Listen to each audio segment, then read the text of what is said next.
on lit tout, mais on ne lit pas l'essentiel. On lit tout, mais on ne lit pas l'essentiel. À quel moment est-ce qu'on va donc s'asseoir et qu'est-ce qu'il faudrait donc faire pour qu'aujourd'hui, parce qu'on dit la jeunesse, au Cameroun on dit la jeunesse c'est le fer de lance de la nation. C'est pareil pour l'islam, c'est pareil pour la communauté, c'est cette même jeunesse. Mais si cette jeunesse-là, dès maintenant, n'est pas éduquée, parce qu'on a trop de problèmes, vous allez dans notre société, vous allez voir des parents qui se plaignent du fait l'enfant n'ira pas à telle école parce qu'on va lui apprendre le Notre Père. L'enfant n'ira pas là, mais islamiquement, on n'a pas de structures qui vont enseigner cela. À quel moment est-ce que les musulmans, parce qu'on a l'impression que l'islam au Cameroun est différent de la pratique de l'islam ailleurs, et pourtant c'est le même islam. Qu'est-ce qui justifie ça? Nous devrions voir, c'est-à-dire que déjà, quelle est la place qu'a l'islam dans nos cœurs. Tant que nous n'allons pas reconnaître que l'islam, là, ce n'est pas nous qui le disons. Le professeur Salam a dit l'islam, il y a alou, wa la ali. Alors, le professeur Salam dit ici, dans cet enseignement, que l'islam est plus grand et il n'y a rien qui est au-dessus de ça. Si nous, un temps soit peu, nous ne comprenons pas, nous ne reconnaissons pas, d'abord au fond de nous-mêmes, parce que le changement, c'est d'abord ce qui est de l'intérieur. Hein. Parce que le professeur Salam dit, lorsque vous voyez quelqu'un, ça dit que qui est mauvais, c'est d'abord son état de cœur, c'est l'intérieur. Donc, les gens, c'est-à-dire qu'ils ne font que les actions qui manifestent, c'est-à-dire que l'état de leur cœur, c'est-à-dire qui exposent voilà, l'état de leur cœur. Donc, nous devrions d'abord savoir ce que nous avons, c'est-à-dire en cœur par rapport à l'islam. Parce que l'islam déjà éveille les consciences. Le bon comportement, on a dit, la religion c'est le bon comportement, le bon conseil. Tout est, c'est-à-dire que tout bien là vient de la religion. Tout bien, il n'y a pas de bien en dehors de la religion. Donc, il faudrait que les gens réapprennent encore à bien comprendre, c'est-à-dire que c'est quoi la religion, et qu'ils sachent, c'est-à-dire que donner la valeur de cette religion-là, et qu'ils sachent, c'est-à-dire que la pratiquer, qu'ils soient fiers de la pratiquer partout où ils se trouvent. Partout où ils se trouvent.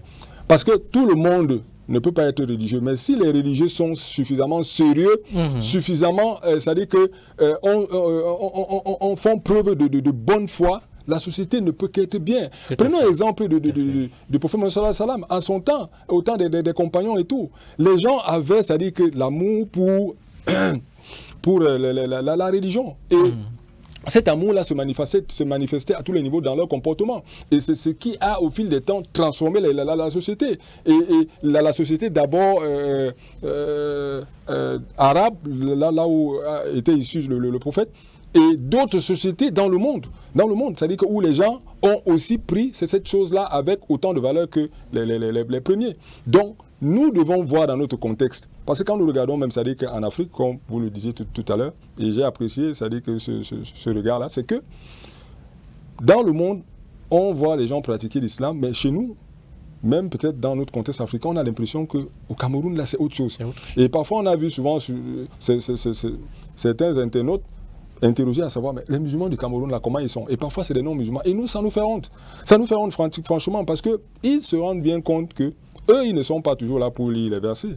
Peut-être il y en a parmi nous qui le lisent, même, encore faut-il même déjà être sûr que tout le monde, même parmi les musulmans, lit ce livre-là, comme nous disions tantôt. Quand on lit les livres, mais on ne lit pas le livre. Eux, ils ne lisent pas le livre. Ils lisent quoi? Notre comportement. Tout à fait. Quel est le comportement que nous avons au quotidien? Qu'est-ce que ça dit que nous donnons en termes de comportement, en termes, est-ce que nous inspirons, c'est-à-dire que ces gens qui sont le khalifa de Dieu sur terre, les lieutenants de Dieu sur terre, les représentants de Dieu sur terre, est-ce que nous sommes vraiment ces gens-là? Donc nous devions savoir que si nous prenons conscience, nous sommes, c'est-à-dire que les représentants de Dieu sur terre. Et nous devrions, à ce titre-là, veiller à ce que les choses se passent bien. Et ça va se passer bien si nous revoyons, c'est-à-dire que la valeur que nous donnons à cet islam-là, qui est un tout, et comment nous nous efforçons à le mettre en pratique, à l'implémenter partout où nous nous trouvons.